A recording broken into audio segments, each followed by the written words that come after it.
Welcome to the Thursday edition of the Southeastern 14 podcast. I'm your host, Chris Lee. Barry Allen with me, as always, during baseball season. Barry, I thought we'd have a hard time topping Mississippi State and Virginia on Tuesday night. I don't know that Vanderbilt and Stanford topped it, but my goodness, that was a compelling game right until the final fateful pitch for Stanford. Well, it may have topped it. It's equal. I'm still trying to wrap my head around what happened in the ninth inning last night. I still can't imagine that they won that game and how they won the game. I mean, the guy, they bring in Brendan Beck in the seventh inning with a 2-strike count on Gonzalez, and he strikes him out and then strikes out 5 in a row and retires the first 8 he faces. And it's like Javier Vaz comes to the plate. I'm thinking, wow, Vaz is going to be the last out of the year for Vanderbilt. Because I know Roberto, his dad, played at Alabama.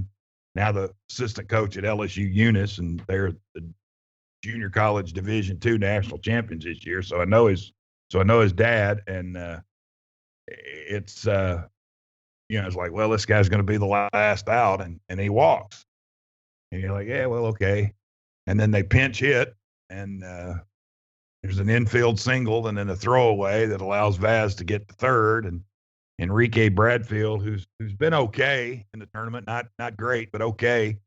I guess he guesses correctly when he gets a slider and hammers it into right field and ties the game. And Jones, the pinch hitter, goes to third, and and then you got a 1-0 count, a pitch that I guess it slipped out of his hand. I guess the moisture there, the sweat, perspiration, I guess, can get to you, and it slips. I mean, it was several feet over the catcher's head and an easy walk-off run for Vanderbilt at the bottom of the ninth inning. And I've watched it again, just the ninth inning again. I still can't believe they won, but it was a gutsy comeback for Vanderbilt against a really good pitcher, and Stanford gave them everything they had. They put their best guy out there, and I felt bad for him, but I felt really good for Vanderbilt. But unfortunately, for Stanford, they just didn't get it done, and just couldn't get the last out. And that's why you fight to the end. You hear all these coaches say, well, you got to play to the last pitch because you never know what happens. And there's video 101 right there of what you do when you play to the last pitch. Yeah, let me get this out of the way. I felt awful for Brendan Beck. I watched that game. That kid's an All-American. It was just a breaking ball that just slipped out of his hand, and it's rare that you see a game in that way at this level of baseball. I'm sure you've seen some before in the College World Series, but I don't remember one ending quite the way that one did. Yeah, it was pretty bizarre. I don't know that I can remember a wild pitch in the College World Series. I'd have to go back and look at games, but I've seen games in the postseason that were won, a wild pitch. I've actually seen a major league game that ended on a balk, bases loaded, and a balk brought in the winning run. Braves against the Expos many, many years ago. I'll tell you how long ago that was because they were the Expos. I do remember in the SEC tournament one year, Alabama was playing LSU in the championship. It was 95 in Starkville, and Alabama trailed the whole game, and it come through the losers bracket, playing LSU, the winner to win the SEC tournament, Western Division tournament, back when we had East and West. That was real classic baseball then. And LSU brought a reliever in the game, and Alabama's got the winning run at third base. And it was Jason Jordan, and I remember him asking him after the game about scoring the winning run on the wild pitch. And he said, Coach Wells told me, he said, when they brought the pitcher in, he goes, be ready to go. This guy leads the SEC with 13 wild pitches. And first pitch he threw zinged right on past the catcher, and he scored the winning run. So that's one I remember was in the SEC tournament. But I'm sure there'd been a lot, but none quite like that with the complete 2-out meltdown that Vanderbilt or that Stanford had, and the way that Vanderbilt just battled to the end and won the game. Let's walk people through this one.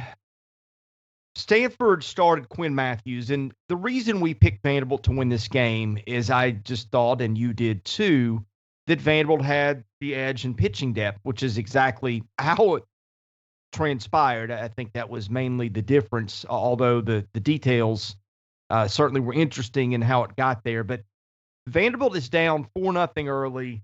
Christian Little, Vanderbilt starter, I thought pitched pretty well, but the defense behind him was just horrid, to say the least. Tim Corbin chews them out after the third inning. I thought they deserved it. They just kind of sleptwalked through the first two innings, or the first three innings, really, to be honest. And so Vanderbilt goes, as we said yesterday, it's those 3M guys. It's Maldonado, Murphy, McIlvain. Get them into a situation where they give up one run between them. That was to Maldonado, and again, some bad defense was involved. But they get to the seventh, and Quinn Matthews, who I thought Vanderbilt would hit, he's been hit pretty hard all year, just shut Vanderbilt down. Lefty with I think a changeup that was just befuddling them. And then he finally starts to run out of gas. They've got a 1-2 count on Jason Gonzalez. And all of a sudden they go to the bullpen and it's Brendan Beck. And I think we were all surprised. Beck had thrown around 100 pitches in the first game that Stanford played in the College World Series, which was Saturday afternoon. And he comes in and he just shoved Barry. I mean, I got 2 strikeouts. I know one of them was, I think, 96. When he came on, he struck out Gonzalez on one pitch. Then he got 2 more. And really going into the ninth, I just didn't think Vanderbilt had a chance because he'd been so good. But I guess the accumulation of pitches had caught up to him. But even then, they get Parker Nolan hits a ball to first base that you think is going to get through their first baseman, makes a great play. That's out one. C.J. Rodriguez, who's their best contact guy, flies to center. And all of a sudden, you got Javier Vaz up there who didn't even play till a few weeks ago. He takes a walk on a close 3-2 pitch, but it was a good take and certainly a ball. And then the game just speeds up infinitely, it seemed like. You had Spencer Jones pinch hitting, and I guess on the third pitch, he grounds the other way to short, deep in the hole. He's fast. He reaches. There's a throwing error, so that puts runners on the corners. And then Bradfield just takes the first pitch that he sees. It's a curveball, lines that to right, scores the tying run. 2 pitches later, the ball goes over the catcher's head, and Vanderbilt walks off in a game that, frankly, just as I watched it, I did not process it till well late. I was just watching, and it really wasn't sinking in that they'd won the game because Beck had just been shutting them down. And in the span of, 7 pitches, they get 4 runners, and they win the game. Yeah, it just didn't look good for him. The way he came in and pitched and struck out the first 5, and it just looked easy. And they had no answers, no clue for him.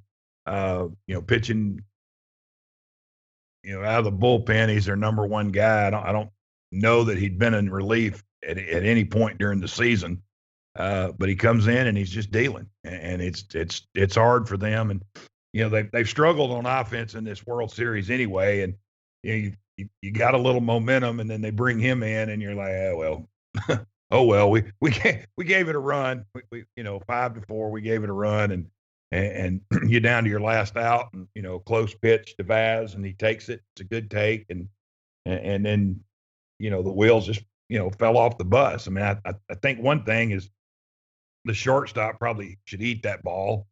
It's in the hole, no chance to throw Jones out. I think if you just eat that ball, first and second maybe is a little bit different than first and third, but Bradfield attacks the first pitch like he did. Vaz is going to score from second anyway. And Jones went first to third on the single. So probably didn't really affect it. Although, maybe the error starts, okay, well, we've got a 2-out walk, now an infield hit, now an error. If you eliminate that error, it might be different, might not be. I don't know, but he just kind of, probably a ball a shortstop should, just eat and move on. But, you look at this game last night, we talked about it yesterday when we did the podcast yesterday. I mean, these are the 2 worst defensive teams in the World Series. When you look at their World Series numbers, Vanderbilt made 3 errors last night. They have 6 in 3 games. Stanford had a critical error last night. They had to have 5 in 3 games. I mean, 11 of the 16 errors made in the College World Series have been made by Stanford and Vanderbilt. And that's not characteristic of those two teams during the year. But the defense has let them down. And in the first couple of games, one game Vanderbilt doesn't score, but you mentioned, the three M's, maybe the bullpen for Vanderbilt's a little bit of a question coming into the World Series because they've had some rocky road outings, over the course of the last couple of weeks. But, Maldonado has been very good. Murphy has been very good. McIlvain has been very good. Fisher came in and got some time in last night. The 2 games that Vanderbilt has went to their bullpen, Chris, 12 and a third innings, 2 earned runs, 21 strikeouts. So that's 37 outs. 21 of the 37 outs by this Vanderbilt bullpen have been via the strikeout, and they have 2 wins. Well, they're distinctly different guys too. I mean, McIlvain is more of a pitch to contact guy, although he's actually a pretty good strikeout guy. It's just in comparison to the others. And you just feel like he's always going to be solid. He's not going to be a guy that throws 6 no-hit innings in relief, but he might go forward and give up 1 or 2 and hold you where you need him.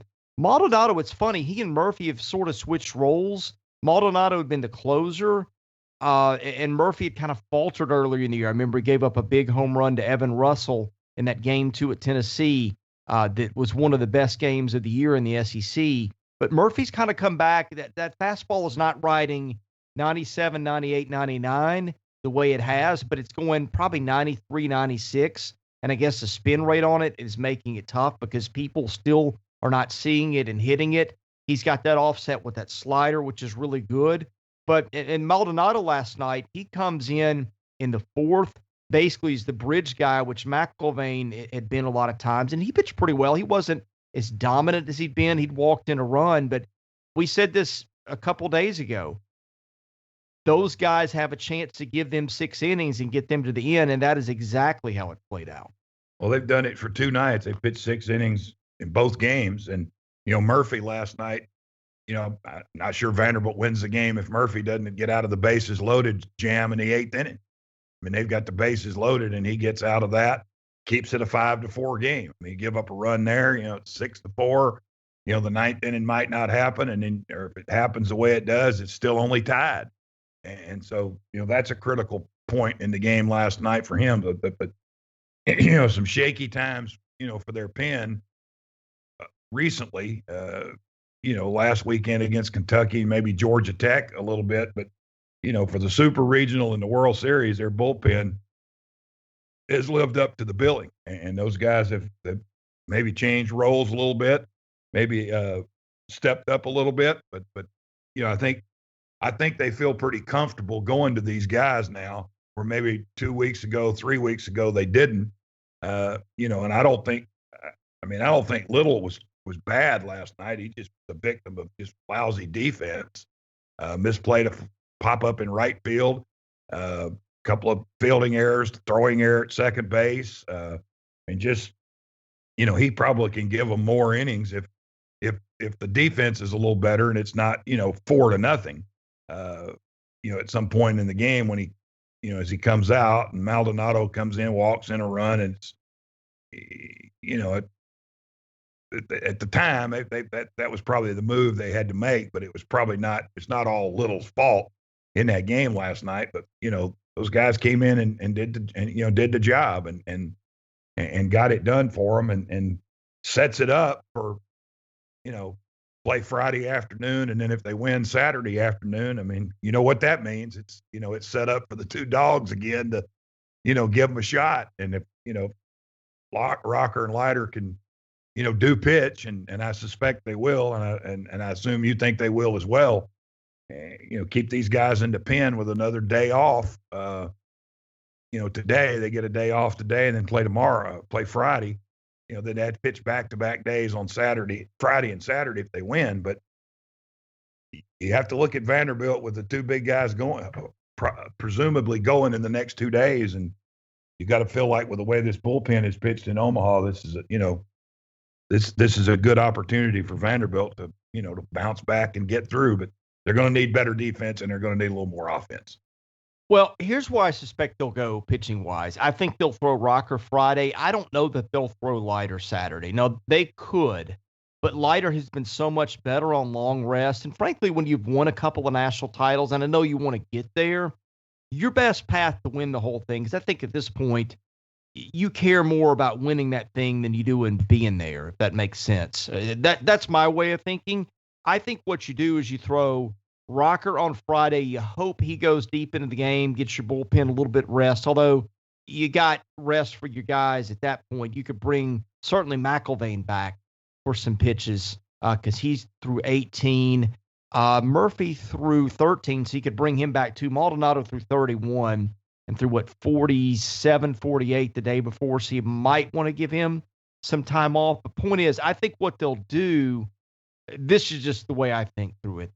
I think you'll see them go Rocker Friday, probably go to Patrick Riley in game 3. He's been their third starter all year. He has not thrown, I say game 3, that'll be Saturday. He's not thrown in Omaha yet. Then that sets you back up where you can throw Rocker and Leiter in the title series if you get there. I don't know how they'll play it, but that's been a lot of the speculation. Well, it makes sense. Like Tim said last night, you got to have guys show up that, you sometimes don't count on. Guys got to, give that little extra, you got to use your roster. You got to be deep, use your roster to get where you need to go. And, that certainly would be, a good path for them. Rocker, I think could go Friday. And if they choose to go Riley on Saturday and their bullpen, Rocker could go out and dominate. And give them another complete game like Leiter does. And now your bullpen's had 2 days off, and you can use everybody you got Saturday to win, and then you got Sunday off, and you come back Monday with Leiter and a bullpen with a day off, and that could be a big key. But for me, if Vanderbilt can score some runs, and they've scored 6 in their 2 wins, 6-6. But if they can score some runs and they play defense, that I think going forward, they have a little bit of an advantage to me, just with the depth they have and just the way these guys have really been pitching. And also, too, they've played, and, NC State's been sitting since Monday. That's a long time off. I mean, 3 days off. You're not used to that this time of the year. And it's nice to have the wins and be 2-0 and be off, but, that rhythm, Vanderbilt's played, a game since then and had to get out and be tested. And, sometimes that you lose your mojo a little bit, and maybe that happens to North Carolina State, on Friday, and maybe it doesn't. Maybe they're just good enough. They're going to come in there and they're going to whack Vanderbilt again or win again and move on. And they might. And so, but it'd be an interesting couple of days and see where both of these teams go after the emotional highs of the first week in Omaha. Let's switch gears. Let's talk.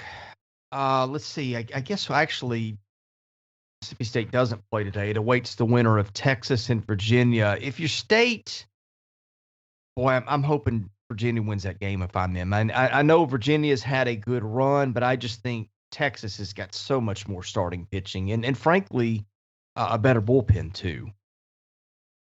Yeah, but you look at, I think they're leaning towards Hansen tonight for Texas, who came in against Mississippi State on Sunday night. I get my days confused now. They used to start this thing on Friday. And so moving it back a day and starting it on Saturday, even years ago, I'm still getting confused about when these games are played. But Sunday night, which seems like 6 weeks ago, he came in relief through a couple innings. David Pierce didn't commit to him yesterday, but that seems to be the word in Texas, that he's the guy that they're leaning towards. And is it Vasil, V-A-S-I-L? I'm not exactly sure how to pronounce it. I think that's kind of how Virginia's leaning towards tonight. Yeah, I think from a standpoint of, we've beaten Texas twice this year. Mississippi State saying this. We've beaten Texas twice this year. Open the season, open Omaha, probably it'd be all right if we don't run into the Longhorns again, even though Virginia, gave you fits. And quite honestly, if you play them, I guess it'd be Friday. If they win tonight, you play them tomorrow. If they win, I guess you're going to get Abbott, although he pitched on Sunday. So that's Monday, Tuesday, Wednesday, Thursday. That's only on 4 days rest. They may go to him tonight. They may feel like they need him tonight to win. And so I would think if Virginia wins, that Mississippi State would have a little bit more, obviously a lot more pitching advantage than Virginia does. And we saw that bullpen the other night and how it just imploded in the 8th inning. But I think Texas would have a little bit more depth. I don't know that they go Madden again. They might. I don't know if they do that again. He might be the guy they wait and go Saturday because they do have a lot of depth in their pen. Not quite like Mississippi State, but they do have a lot of depth. And I think Texas, too, might have a little bit more firepower on offense than Virginia does. And, Texas has been there and done that. They've been there before. But I think if you're Mississippi State, I don't think it really matters who you play. I think they feel pretty comfortable about who they are and where they are right now. And, they just got to go find one win on Friday or Saturday and get to the championship series and, make a run at this thing. And I think that's probably what they're concentrating on. Just, try to be yourself and be Mississippi State, and just whoever shows up to play, just show up and play. And I would think they'd go Harding in this game and then have, that bullpen ready to go. And, Landon Sims would probably not be used multiple innings, but, got a chance to win it, go win it, and give him some days off to get a chance to play in the championship series. Well, Barry, we'll have lots of baseball to talk tomorrow. I guess we'll have a Vanderbilt game to look forward to. We'll know who Mississippi State's going to play. But before we end today, any parting thoughts we didn't get to? I just looking at the, this bracket, just, a little analysis of the World Series, it just looks to me like that the day games have all been clunkers and the night games have all been nail biters. We've had 5 really, really good night games in Omaha. The first night, Vandy was a walk-off. Mississippi State struck out 1 million Texas guys on Sunday. North Carolina State, North Carolina State and Vandy was a classic pitchers duel Monday night. And Tuesday night was the epic Mississippi State comeback, and then last night was the Vandy walk-off again. So, the night games have been really, really compelling in Omaha. We've had a lot of really good drama in the night games. The day games, not so much. But now we're in the nighttime schedule again tonight with Texas and Virginia. And, that'd be an interesting matchup. But just try to keep our 2 SEC teams, moving along. Vanderbilt with a big win. Now they're 2 wins away from a championship series, and Mississippi State's 1 win away. I think that'd be kind of compelling if somehow these 2 teams could find 3 wins over the next couple of days and, have that Vanderbilt Mississippi State matchup in the finals. We're a long way from that, but it's certainly realistic. The way things have been going, right now, and no team's out. And Mississippi State's played really well on defense in the series, and they've pitched well. Like we said yesterday, they're 2-0, averaging 4 runs a game and batting 175 in Omaha. So it's been pitching and defense for them. But I think we've had some, through 9 games, I think we've had some really dramatic, compelling games so far, and good television, and hopefully, we'll have that, tonight, tomorrow, and possibly Saturday. Oh, no doubt. It has been a fantastic and compelling series to watch so far. Lots more to come. We'll have you covered on that. So be sure and check out our written content at southeastern14.com. Be sure to follow us on Twitter at 14Southeastern. And on top of that, rate, review, and subscribe to the podcast wherever you get those. That helps us be found. A nice rating certainly helps us, and some good comments too. Share this with your friends, and be sure to subscribe, again, wherever you get your podcasts. Anyway, for Barry Allen, I'm your host, Chris Lee. We'll be back with another episode Friday of the 14.